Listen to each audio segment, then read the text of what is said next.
In today's video, I'm going to teach you how to add Google Tag Manager to Tilda.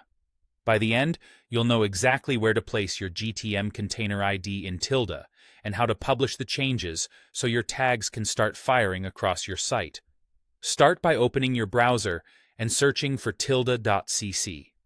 This ensures you land on the official website rather than a similarly named page. Once the results load, click the official Tilda link to open the site. On the Tilda homepage, choose Login. Sign in with your existing account so you can access your projects.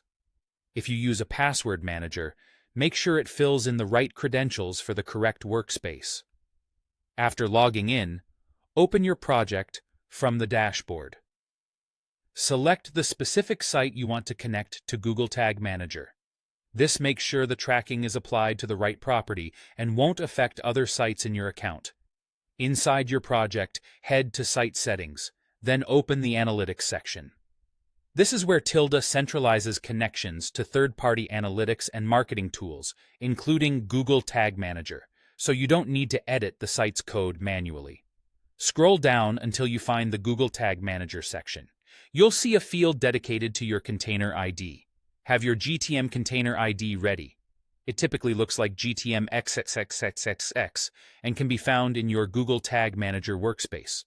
If you manage multiple workspaces, double-check you're using the correct container ID for this specific website. Paste your GTM container ID into the designated field. Be careful to copy it exactly as shown, no extra spaces before or after, and avoid swapping in a measurement ID from Google Analytics, which is a different format. Entering the right ID ensures your tags and triggers load correctly on every page. When you're done, scroll to the bottom and click Save Changes. Wait for the confirmation message to make sure Tilda has stored your settings. If you navigate away without saving, your GTM setup won't be applied. Finally, return to your project dashboard and click Publish All Pages in the top right corner. This step pushes the new configuration to your live site. Changes usually take effect quickly, but allow a moment for caching and the publish process to complete. Publishing all pages ensures the GTM container is injected everywhere, including landing pages, blog posts, and any additional subpages you've built. That's it. You've connected Google Tag Manager to your Tilda site, saved the settings, and published the updates. Thanks for watching, and happy tracking.